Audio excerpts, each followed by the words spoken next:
Assalamualaikum warahmatullahi wabarakatuh. Perkenalkan, nama saya Rospina. Kali ini saya akan memaparkan sedikit tentang dinamika Cina, mulai dari kekuatan dan kelemahannya, tantangan yang dihadapi, baik eksternal maupun internalnya, dan strategi apa yang dia peroleh. Nah, pertama-tama saya akan menjelaskan sedikit mengenai kelemahannya.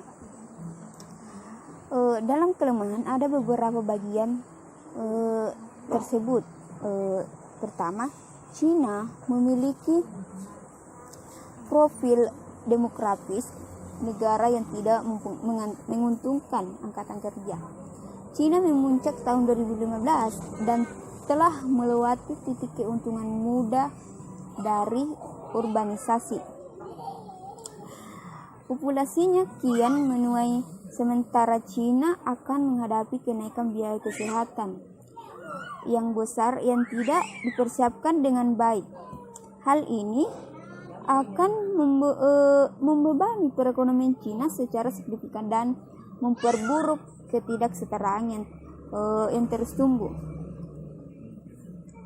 Nah, yang kedua, Cina perlu mengubah model ekonominya di tahun 1978 Deng Xiaoping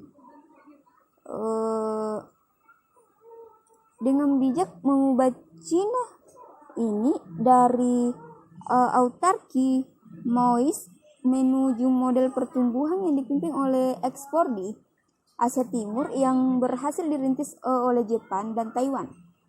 Namun hari ini Cina telah melampaui model dan toleransi pemerintah asing yang memungkinkan kebangkitan Cina.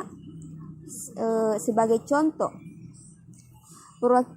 perwakilan dagang Amerika Serikat Robert Lighthizer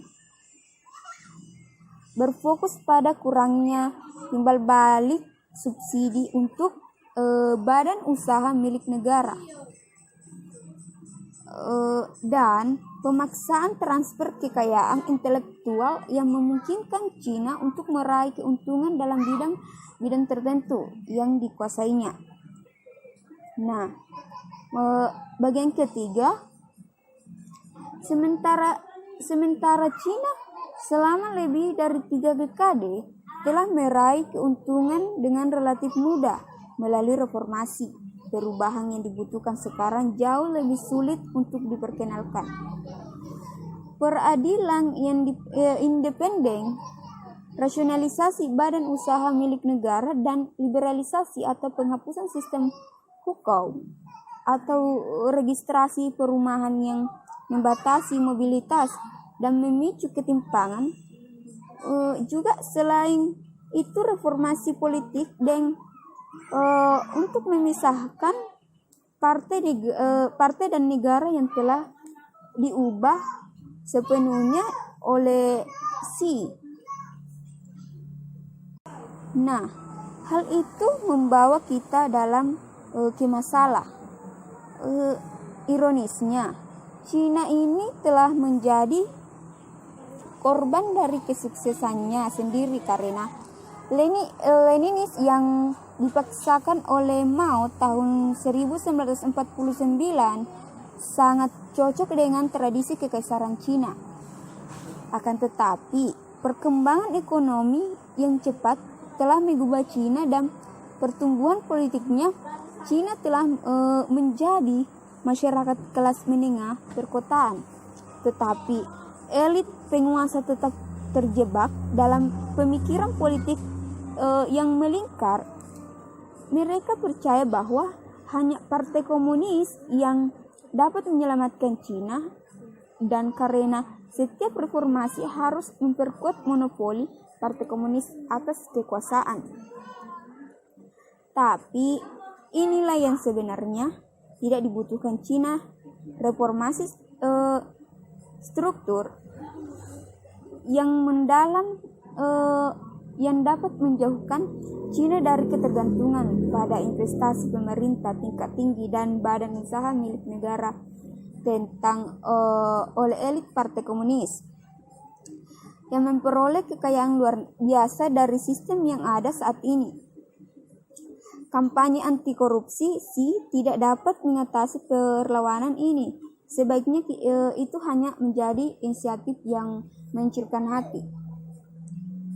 Nah, selama dekade terakhir ini, Cina telah menghabiskan miliaran dolar untuk meningkatkan daya tariknya ke negara lain. Akan tetapi, jejak pendapat publik internasional menunjukkan bahwa Cina memperoleh pengembalian investasi yang baik, menekan minoritas etnis yang bermasalah, memenjarakan pengacara hak asasi manusia, menciptakan pengawasan negara dan mengasingkan anggota masyarakat sipil yang kreatif seperti artis terkenal Ai Weiwei akan melemahkan daya tarik Cina di Eropa, Australia, dan Amerika Serikat. Nah, kebijakan semacam itu mungkin tidak merusak reputasi Cina di beberapa negara otoriter, tetapi otoritarianis modern tidak berdasarkan ideologis seperti komunisme. Beberapa dekade yang lalu, kaum revolusioner muda di seluruh dunia terinspirasi oleh ajaran Mao saat ini. Meskipun pemikiran Xi Jinping tentang sosialis mendengar karakteristik Cina telah diabadikan dalam konstitusi Partai Komunis. Hanya ada sedikit anak muda di negara lain yang mendukung gagasan itu. Nah, beralih ke kemudian strategi Amerika juga sebaiknya menghindari upaya yang membesar-besarkan di masa depan Cina.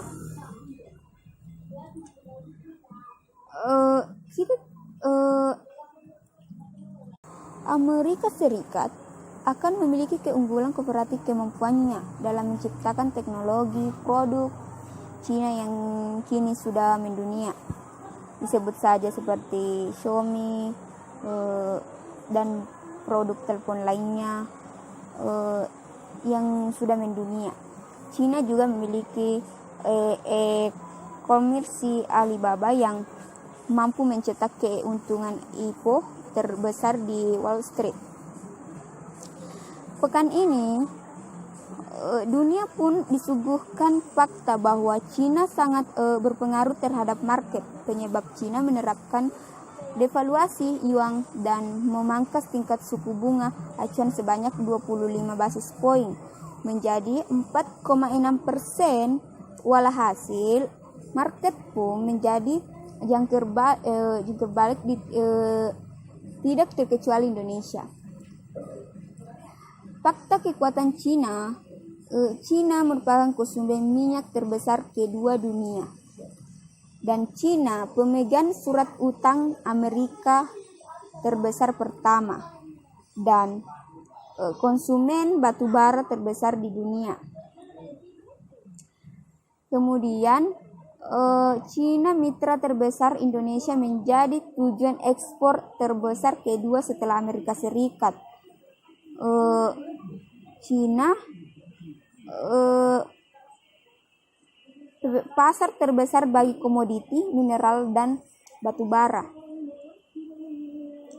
Sejak lama membiarkan nilai tukar mata uangnya rendah terhadap dolar Amerika Serikat dan menjadikannya ini sebagai senjata untuk menggenjot ekspor. Cina memiliki cadangan devisa terbesar dunia, diperkirakan lebih dari 3 triliun. Kegiatan ekonomi Cina menggurita ke berbagai kawasan dan sektor industri di dunia.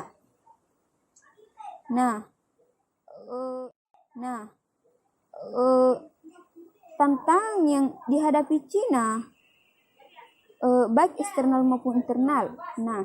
Selain tantangan dari eksternal, Apindo juga menyoroti tantangan dari semakin tingginya tekanan ekonomi eksternal yang disebabkan deklarasi perang dagang antara Amerika Serikat dan Cina. Ketegangan kedua negara besar ekonomi tersebut yang bermula dari perang tarif impor itu pada awal 2018 ini akan menambah ketidakpastian ekonomi global.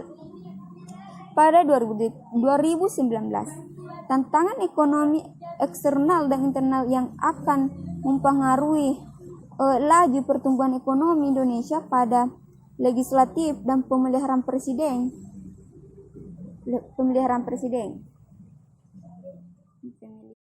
Nah,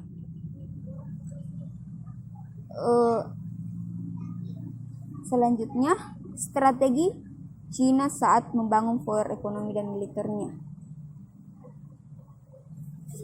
Tidak luput dari dominasi di kawasan Asia Tenggara sebagai salah satu kawasan potensial untuk menopang kekuatan Cina. Power ekonominya, seperti yang kita ketahui bahwa Amerika Serikat yang telah berhasil menjadi negara superpower dan menancapkan pengaruh di level internasional. Kekuasaan Amerika Serikat pun kemudian menjadi semakin tak terbendung pasca runtuhnya Uni Soviet yang kemudian membuat Amerika Serikat secara otomatis menjadi negara superpower di level internasional. Akan tetapi bukan berarti pertarungan antara negara yang untuk merebut status superpower kemudian terhenti. Amerika Serikat pun akhirnya menemukan penantang terbarunya. Cina muncul di permukaan dan dianggap sebagai kandidat superpower baru menggantikan Amerika Serikat. Cina saat ini menjadi salah satu negara yang paling banyak diperbincangkan di dunia internasional. Salah satu yang paling mencolok tentunya di peningkatan kekuatan ekonomi yang terus mengalami peningkatan setiap tahunnya.